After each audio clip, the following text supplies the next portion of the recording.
வாழ்வில் வார்த்தை ஊழியங்கள் வழங்கும் இன்றைக்கான இறை வார்த்தை. நம் ஆண்டவர் இயேசு கிறிஸ்துவின் இணையற்ற நாமத்தில் வாழ்த்துக்கள். ஜெபம்.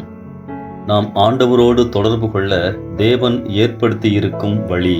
அவரோடு உறவாட தேவையான உந்து சக்தியை பெற்றுக்கொள்ள, உதவிகளை பெற்றுக்கொள்ள ஜெபிக்கிறோம். ஜெபம் தேவ பிரசன்னத்தை நமக்குள் அதிகமாக உணரச் செய்கிறது. ஜெபிக்கிறவன் பாவம் செய்ய மாட்டான், பாவம் செய்கிறவன் ஜெபிக்க மாட்டான் என்று ஒரு கூற்று உண்டு. என்றைக்கு இரட்சிப்பின் அனுபவத்துக்குள்ளதாய் வந்து அவருடைய மகன் மகள் என்ற அந்தஸ்தை பெறுகிறோமோ அன்று முதல் நம் ஜெப வாழ்க்கை ஆரம்பித்து விடுகிறது.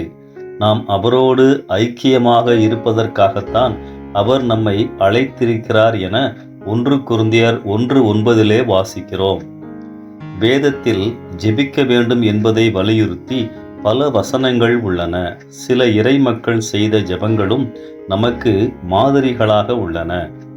3 சிறிய சிறந்த ஜெபங்களை காண்பிக்க விரும்புகிறேன். முதலாவது, நான் நடக்க வேண்டிய வழியை எனக்கு காண்பியும்.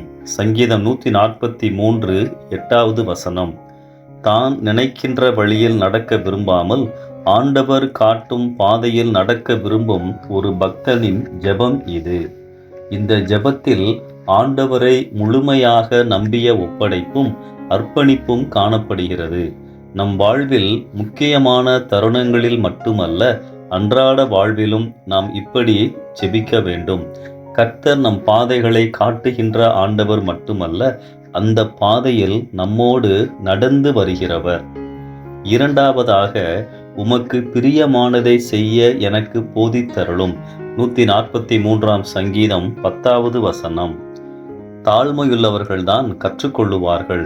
ஆண்டவரின் பாதத்தில் கற்றுக்கொள்ள விரும்பும் ஒரு பக்தனின் ஜெபம் இது. நாம் யாரை அதிகமாக நேசிக்கிறோமோ அவருக்கு பிரியமானதை செய்யவும் அவருக்கு முன் பிரியமாக நடக்கவும் விரும்புவோம். ஜெபிக்கும்போது இந்த பக்தன் தனக்கு பிரியமானவைகளை கேட்கவில்லை. ஏனென்றால் இவர் தன்னை அல்ல, ஆண்டவரையே பிரியப்படுத்த விரும்புகிறார்.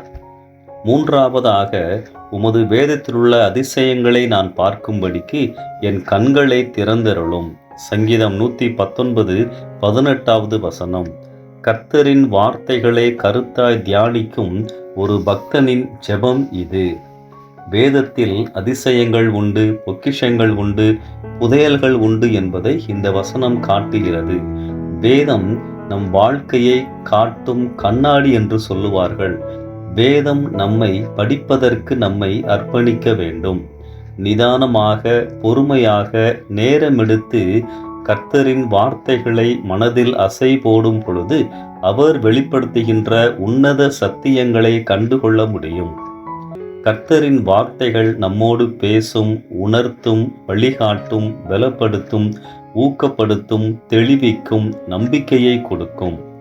அவசரமாகவோ கடமைக்காகவோ வேதத்தை வாசிக்காதீர்கள். அவைகள் உங்களுக்காகவே எழுதப்பட்டது என்ற உணர்வோடு வாசியுங்கள். அதிசயங்களை காண்பீர்கள்.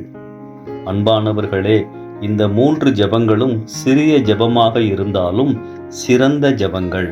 இந்த ஜெபங்கள் ஆண்டவருக்கு பிரியமானவைகள். நம் ஜெப வாழ்க்கை அர்த்தமுள்ளதாக இருக்கட்டும். இந்த சிந்தனையோடு இந்த நாளை ஆரம்பிப்போம். கர்த்தரின் கிருபை உங்களோடு இருப்பதாக. ஆமென்.